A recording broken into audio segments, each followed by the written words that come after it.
Hello, BookTube, and welcome back to Dracula by Bram Stoker. This is the new Penguin speculative fiction special. It's a naked hardcover reprint with this incredible cover and these great end papers. There is at the beginning, and there is at the end. Dracula, of course, has had 80 million reprints. I have probably 15 different copies of this book here at Hyde Cottage, and I have had many, many more over the years. It has been reprinted so many times because it is an immortally popular book. And we say that about a lot of things. I say that about a lot of things. Like, for instance, I will go on and on to you about how popular Ivanhoe was once upon a time. But what will you actually encounter if you pick up Ivanhoe at my say-so and start to read it? I believe that you will encounter what you will recognize right away as a solidly told story. But you won't feel it. You won't feel what the Victorian readership felt at all. The early Victorian readership, you won't feel what Jane Austen felt at all when you read it. It has aged in that sense of the term. If I were to ask you to pick up The Prisoner of Zenda, okay, you could read it, and it is a headlong tale. It barely slows down at all. But I don't know that you'd feel that immediate excitement. I actually think that you would feel it with, for instance, something like The 39 Steps by John Buchan. I think it's odd that there's no way to predict that, and that some books have it and some books don't, and this book does. It does. This will work on you right away, even though it's full of period stuff. It's full of period pieces, of period ideas, period assumptions. It doesn't matter. This is a winner. It is, I hasten to point out for all the hipsters out there, the only winner that Bram Stoker wrote. The only one. All of his other books are garbage. But anyway, this one is not. And we are up to chapter 4. We are again reading from the journals of Jonathan Harker, a young solicitor who has gone out from England to the wilds of Transylvania in the ring of the Carpathians to a tumble-down castle on a crag called Castle Dracula in order to conduct some real estate acquisition paperwork with Count Dracula, a Transylvanian nobleman who lives there. Almost from the first moment, Jonathan Harker feels revulsion in the presence of Count Dracula. He feels that something is very, very wrong. He has a job to do, but he feels that something is very, very wrong. First of all, he sees no one living in Castle Dracula. The Count seems to be doing everything himself. And he never sees the Count during the day. He starts to feel as though he is a prisoner. In his journal, he writes that he is a prisoner. But there's an elaborate acting game, an elaborate charade going on in the first 3 chapters, which are also taken from Jonathan Harker's journal. There's an elaborate game going on both the part of Jonathan Harker and the Count. Both of them are acting like this is a hail and well-met, happy business transaction. I have invited you to come here in an era before telephones, before effective telegraphs up in the wilds of Transylvania, certainly before the internet. I have invited you to come here and conduct this business with me. And I will be a good host to you while you're here, and then eventually you will leave, with your business having been conducted. I am that nobleman. I am a little old-fashioned in my ways. I know the history of my country backwards and forwards, and you are that solicitor. And that has been the charade being played out so far. On Jonathan Harker's part, that's no longer true. That stops being true right away. He sees weird things. He notices, for instance, that Dracula does not appear to reflect in a mirror. He sees Dracula crawl out of a window and crawl down the sheer face of his keep like a lizard. But the charade still continues because Dracula doesn't know that Jonathan Harker is noticing those things. He doesn't know that Harker is seeing anything unusual. But in the last chapter, all of that pretense is exploded to bits completely. Jonathan Harker sees 3 voluptuous women materialize out of nowhere, want to drink his blood, get thrown off him by a roaringly furious Dracula who says that Harker is for him, and then watches as Dracula hands them a live baby to consume and they make off with it, floating through a window on a breeze like mist. Dracula knows perfectly well that Jonathan Harker has seen all of that, and it's unambiguous. There's no way that a charade can cover it. So something fundamental has changed in that moment. Of course, when Jonathan Harker sees all of that, he faints. What are you doing, baby? My own little bride of Dracula. Mm-hmm. Oh, who's my baby? Do you want to come down here? Hmm? There you go. There you go. Jonathan Harker faints to end the entry, which is a thing that it's been pointed out that strains the conceit of journal entry keeping. Since, he... If you're keeping a journal live... Bram Stoker very much wants this to feel like live dispatches, things that are happening instantaneously. You can imagine how he would do this if he wrote it in 2025. And that doesn't work if the person who's keeping the journal faints while he's making an entry. But you get the gist. He could always write it later. He could resume it later. And he does. In Chapter 4, which we are going to right now. This is also called Jonathan Harker's Journal Just Continued. And it doesn't start with a date because presumably he is continuing his last entry when he wakes back up. I awoke in my own bed. If it had been that I had not dreamt, the Count must have carried me here. I tried to satisfy myself on the subject, but could not arrive at any unquestionable result. To be sure, there were certain small evidences, such as that my clothes were folded and laid in a manner which was not my habit. My watch was still unwound, and I am rigorously accustomed to wind it at the last thing before going to bed. A lot of you young people are going to have to Google that. You had to wind a pocket watch or a wristwatch. And many such details. But these things are not proof, for they may have been evidences that my mind was not as usual, and from some cause or other I had certainly been much upset. I must watch for proof. It's like this is happening in 2025. Jonathan Harker, what you saw with your eyes is proof. One thing I am glad of. If it was that the Count carried me here and undressed me, he must have been hurried in his task, for my pockets are intact. I am sure that this diary would have been a mystery to him, which he would not have brooked. He would have taken it or destroyed it.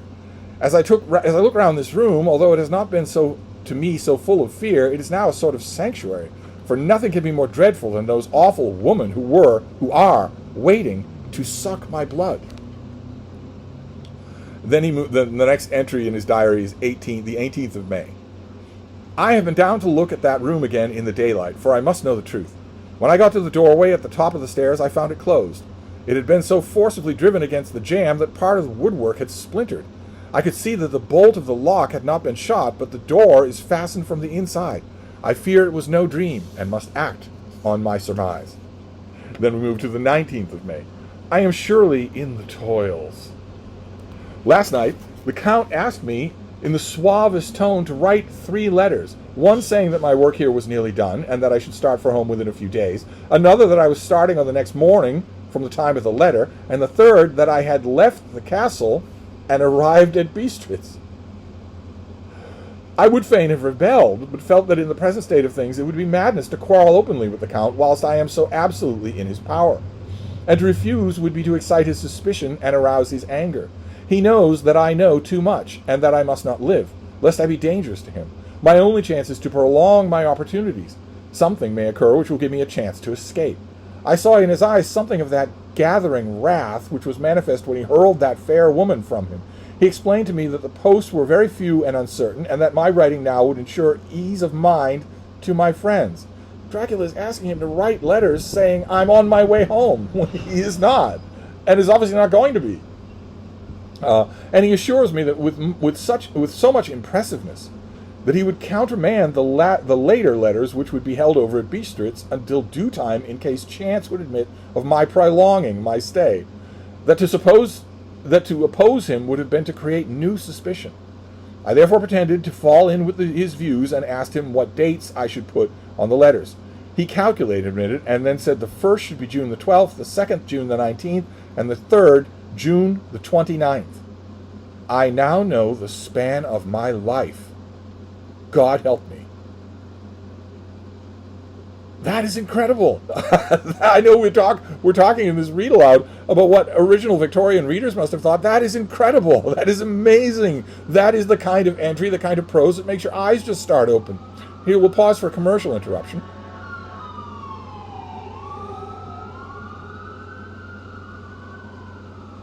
I need not point out that it's been as quiet as a, no pun intended, tomb all day long until I started to film this. Once that third letter is written, that he is well away from Castle Dracula and at a way station on the way home, well then, Dracula has absolute documentary proof that if Jonathan Harker goes missing, he had nothing to do with it. I now know the span of my life. The next is dated 28th of May.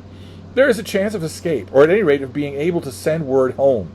A band of Zisgani have come to the castle and are encamped in the courtyard. They are gypsies, and I have notes of them in my book. They are peculiar to this part of the world, though allied to the ordinary gypsies all over the world. There are thousands of them in Hungary and Transylvania who are almost outside all law.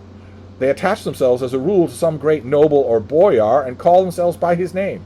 They are fearless and without religion, save superstition, and they talk only of their own variety of the Romani language. I shall write some letters home and shall try to get them to have them posted. I've already spoken to them through my window to begin an acquaintanceship. They took their hats off and made obeisance and many signs, which, however, I could not understand any more than I could their spoken language. I have written the letters. Mina's is in a shorthand, and I simply asked Mr. Hawkins to communicate with her. To her I have explained my situation, but without the horrors which I may only surmise. So in other words, he's written to Mina. We still don't know who she is. But he's written to Mina. We can assume that she's his girlfriend, or his betrothed, but it hasn't been made clear. He's written to her in shorthand, telling her that he is a prisoner in Castle Dracula.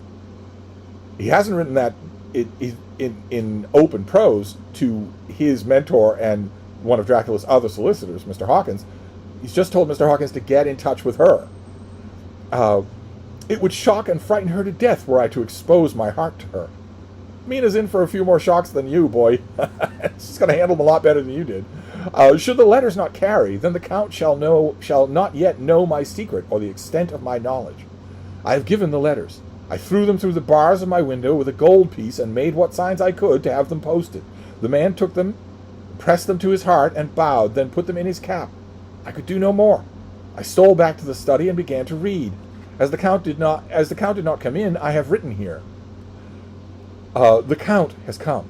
He sat down beside me and said in his smoothest voice, as he opened two letters, "The Zisgani have given these to me, of which, though I know not whence they come, I shall of course take care. See?" He must have looked at it. "One of them is from you, and to my friend Peter Hawkins. The other—" Here he caught the sight of the strange symbols as he opened the envelope, and the dark look came into his face, and his eyes blazed wickedly. "The other is a vile thing, an outrage upon friendship and hospitality. It is not signed to hell, so it cannot matter to us." And he calmly held the letter and the envelope in the flame of the lamp till they were consumed. You yourself, Jonathan Harker, just said that these groups of Zisgani are loyal to a particular nobleman, a boyar. Dracula's been telling you now for almost a week that he is a boyar. They handed the letters over to him immediately. And then he went on. "The letter to Hawkins, that I shall of course send on, since it is yours. Your letters are sacred to me. Your pardon, my friend, that unknowingly I did break the seal. Will you not cover it again?" He held out the letter to me and, with a courteous bow, handed me a clean envelope.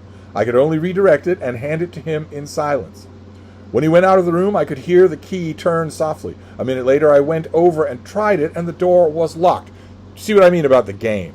The game is now open and contemptuous. It was a mutual thing of, I'm blind to you, you're blind to me. Now, the Count knows perfectly well where those letters came from. He knows perfectly well that Jonathan Harker tried to have them sent. And he's not only showing that to Harker and intentionally showing him the letter being destroyed, where he calls for help, but also having him readdress an envelope while the Count watches. It's scornful. It's a cat playing with a mouse.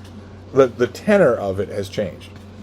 When, an hour or two after, the Count came in quietly to his room, his coming wakened me, for I had gone to sleep on the sofa. He was very courteous and very cheery in his manner, and seeing that I had been sleeping, he said, "So, my friend, you are tired. Go to bed. There is the surest rest. I may not have the pleasure to talk tonight, since there are many labors to me, but you will sleep, I pray."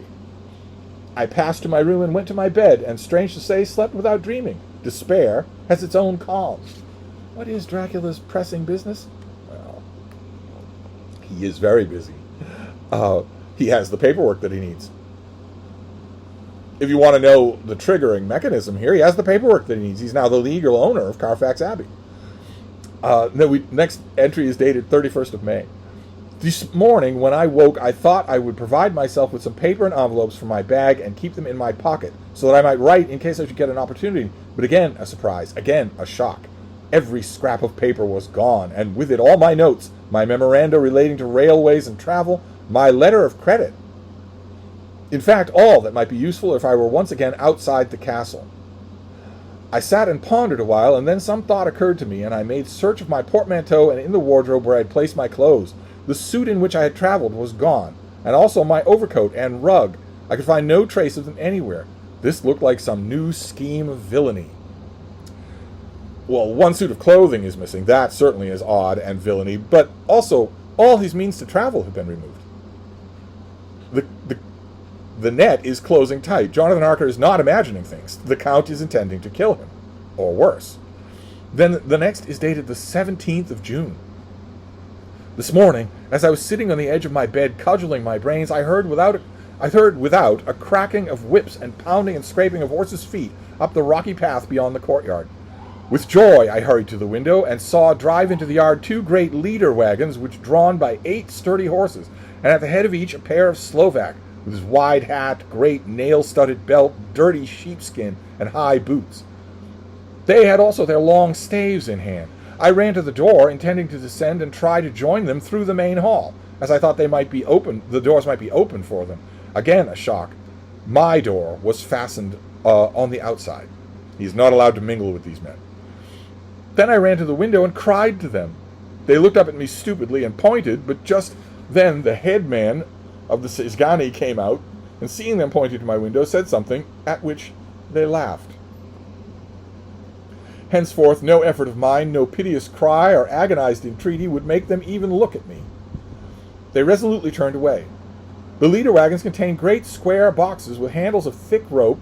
These were evidently empty, by the ease with which the Slovaks handled them, and by their resonance as they were roughly moved. When they were all unloaded and packed in a great heap in one corner of the yard, the Slovaks were given some money by the Sisgani, and spitting on it for luck, lazily went each to his horse's head. Shortly afterwards I heard the cracking of their whips die away in the distance. Boxes have been delivered to Castle Dracula, as though for moving. Next we're dated the 24th of June, so a whole week has passed, and we are getting ever closer to the 29th of June, the date of that last letter, the last day of Jonathan Harker's life. But you have to wonder, in between the 17th and the 24th, are he and the Count still talking regularly? Is he still being regularly fed? He must be, right? This is the 24th of June before morning. Last night the Count left me early and locked himself into his own room. As soon as I dared, I ran up the winding stair and looked out of the window which opened south. I thought I would watch for the Count, for there is something going on. The Sisgani are quartered somewhere in the castle and are doing work of some kind. I know it, for now and then I hear a faraway, muffled sound as of a mattock and spade. And whatever it is, it must be to the end of some ruthless villainy. I had been at the window somewhat less than half an hour when I saw something coming out of the Count's window. I drew back and watched carefully and saw the whole man emerge. It was a new shock to me to find that he had on the suit of clothes which I had worn whilst traveling here, and slung over his shoulder the terrible bag which I had seen the women take away. There could be no doubt as to his quest, and in my garb, too. This, then, is his new scheme of evil, that he will allow others to see me as they think, and so that he may both leave evidence that I have been seen in towns and villages posting my own letters, and that any wickedness which he may do shall be by the locals attributed to me. Visiting authorities, perhaps. I don't think the locals are in any doubt about who's doing the building. It makes me rage to think that this can go on, and whilst I am shut up here, a veritable prisoner, but without that protection of the law which even a criminal's right and consolation. I thought I would watch for the Count's return, and for a long time sat doggedly at the window. Then I began to notice that there were some quaint little specks floating in the rays of the moonlight. They were like the tiniest grains of dust, and they whirled round and gathered in clusters in a nebulous sort of way. I watched them with a sense of soothing, and a sort of calm stole over me. I leaned back in the embrasure in a more comfortable position so that I might enjoy more fully the aerial gambolling. Something made me start up, a low, piteous howling of dogs somewhere far below in the valley, which was hidden from my sight. Louder it seemed to ring in my ears, and the floating motes of dust to take new shapes to the sound as they danced in the moonlight. I felt myself struggling to awake some call from my instincts. Nay, my very soul was struggling, and my half-remembered sensibilities were striving to answer the call. I was becoming hypnotized.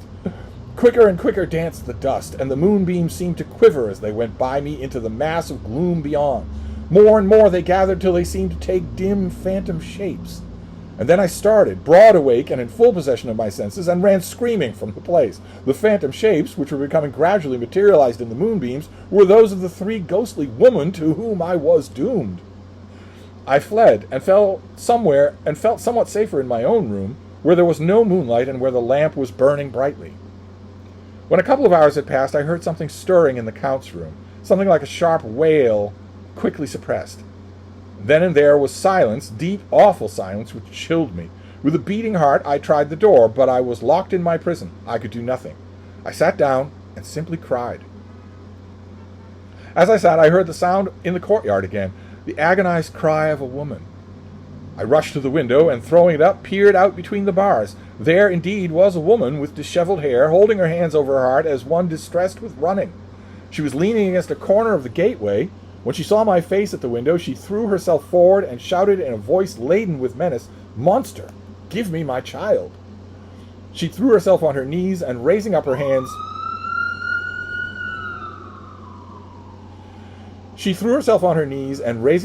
cried the same words and tones which wrung my heart.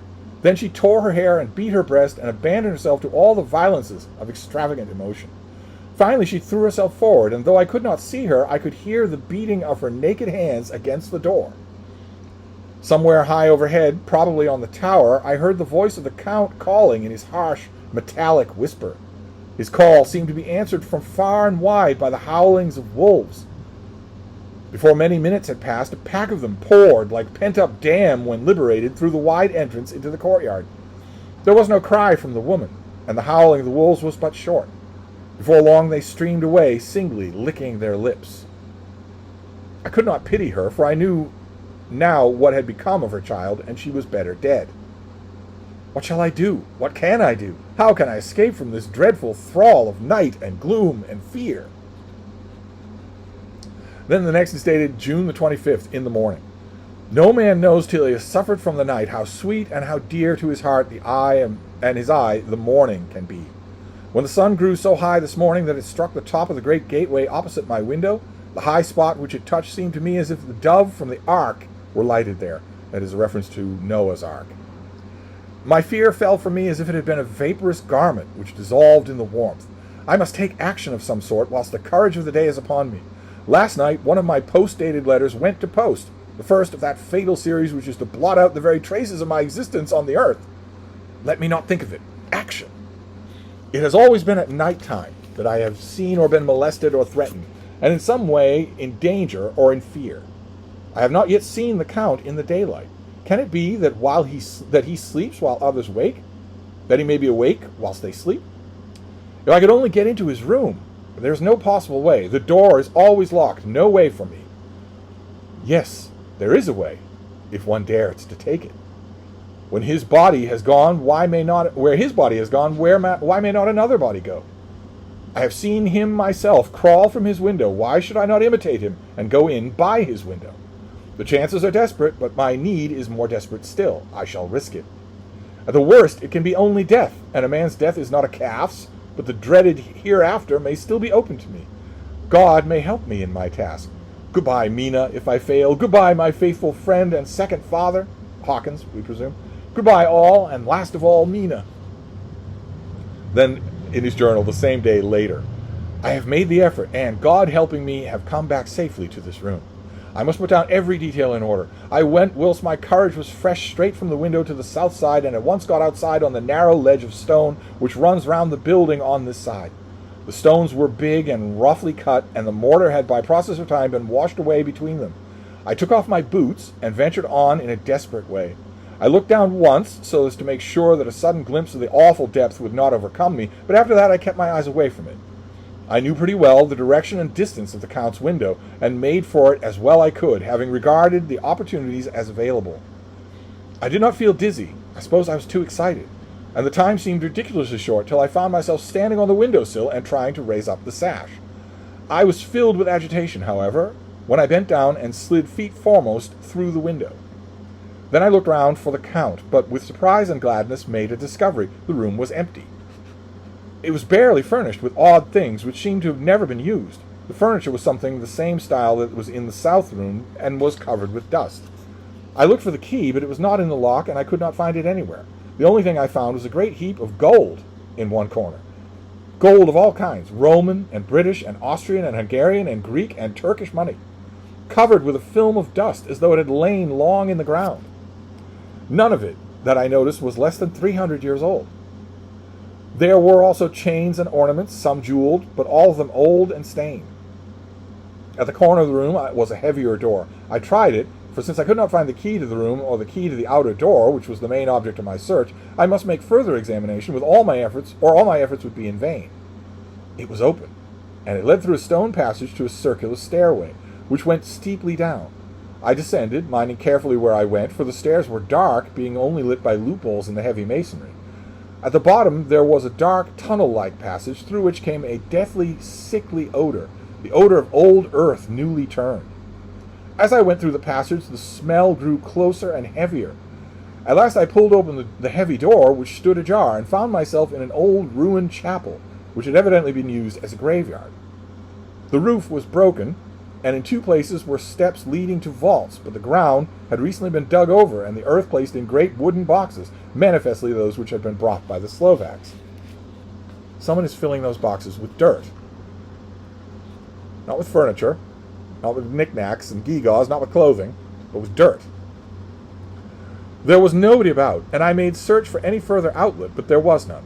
Then I went over every inch of the ground, so as not to lose a chance. I went down even into the vaults, where the dim light struggled, although to do so was a dread to my very soul. Into two of these I went, but saw nothing except fragments of old coffins and piles of dust. In the third, however, I made a discovery. There, in one of the great boxes, on which there were 50 all around, on a pile of newly dug earth, lay the Count.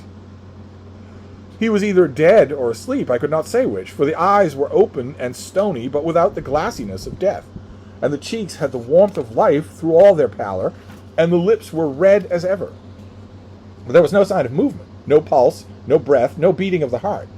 I bent over him and tried to find any sign of life, but in vain. He could not have lain there long, for the earthy smell would have passed away in a few hours.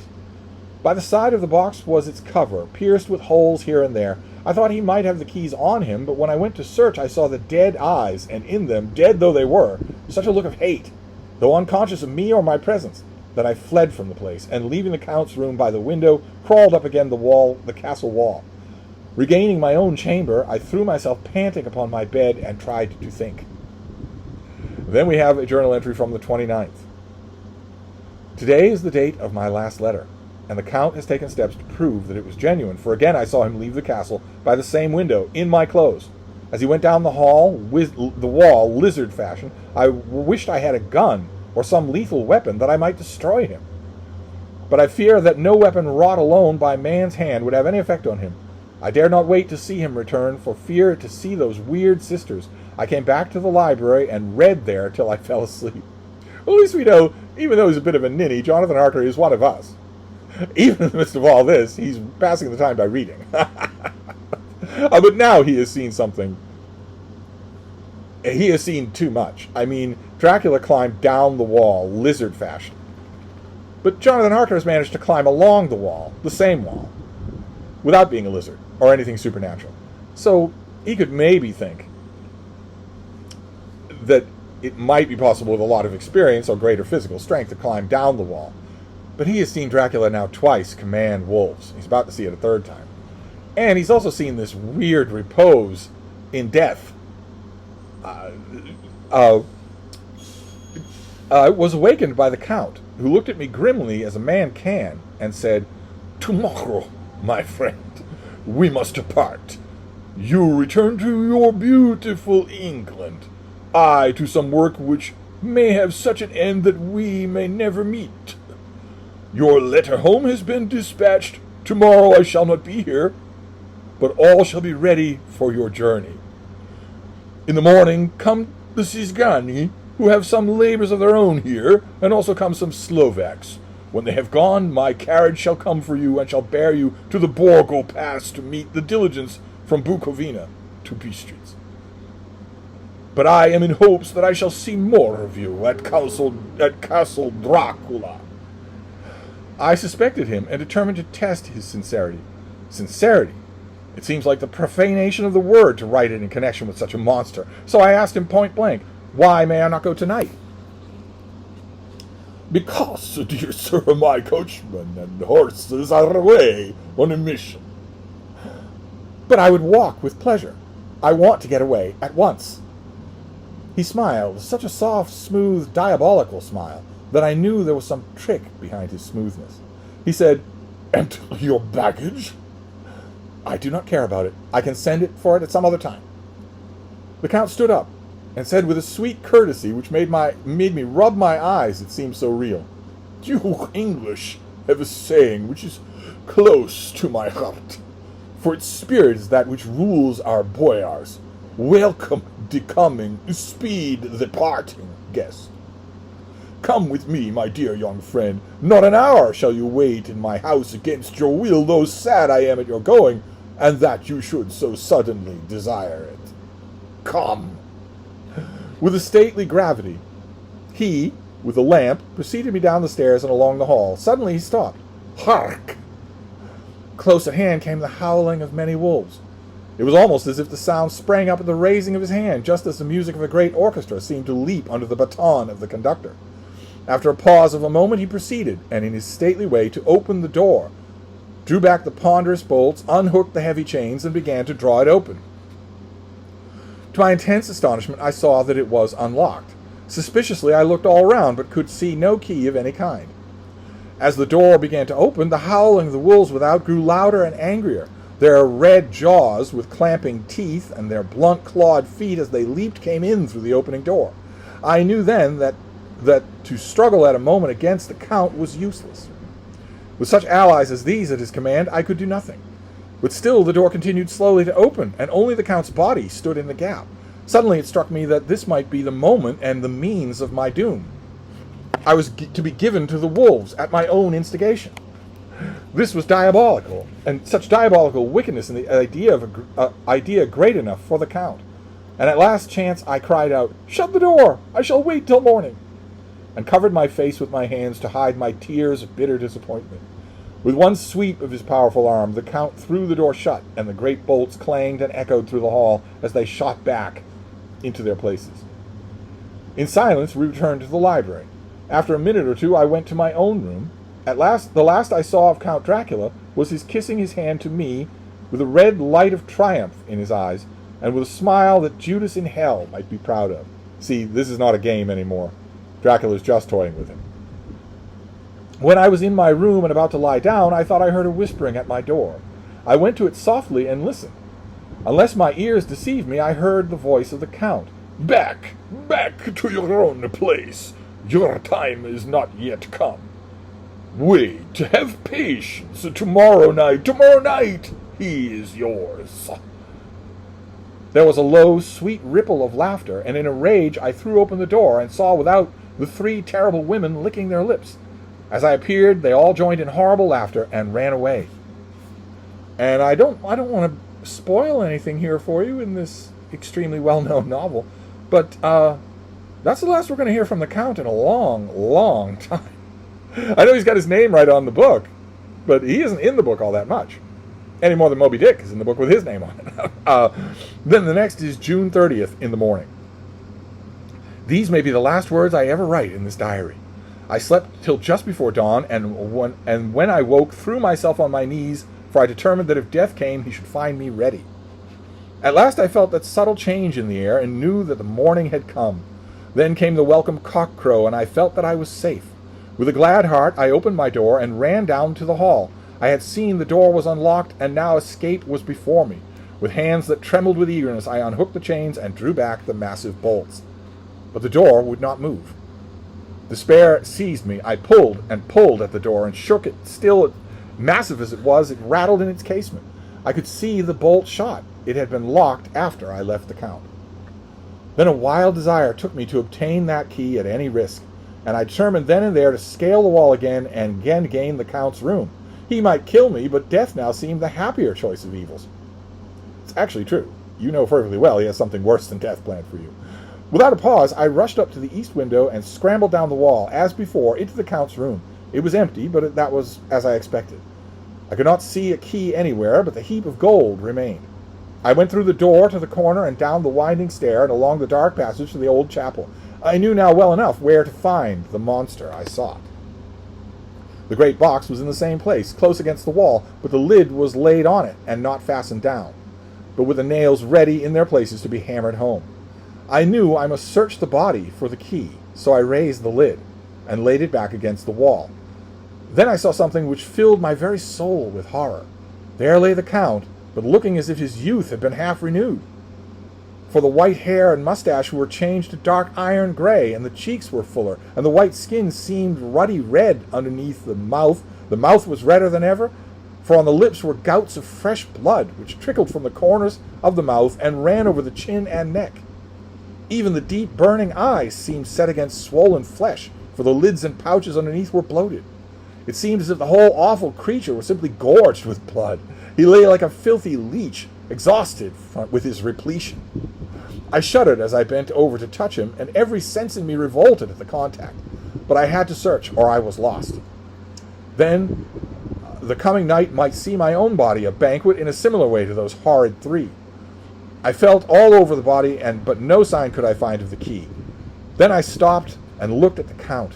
There was a mocking smile on the bloated face which seemed to drive me mad. This was the being I was helping to transfer to London, where, perhaps for centuries to come, he might, amongst the teeming millions, satiate his lust for blood and create a new and ever-widening semicircle of demons to batten on the helpless. So, Jonathan Harker makes it clear what has not been made clear so far, which is why Dracula wants to move to England. A fresh hunting ground. And this is not a human being. This is not a human being. This is, in every respect, a vampire straight out of folklore or Varney the Vampire. You now know what you're dealing with. The very thought drove me mad. A terrible desire came upon me to rid the world of such a monster. There was no lethal weapon at hand, but I seized a shovel which the workmen had been using to fill the cases. I hate to break this to you, darling, but a shovel is a lethal weapon. And lifting it high, struck with the edge downward at that hateful face.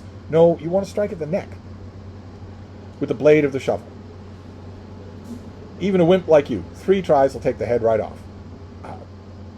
But as I did so, the head turned, and the eyes fell full upon me with all their blaze of basilisk horror.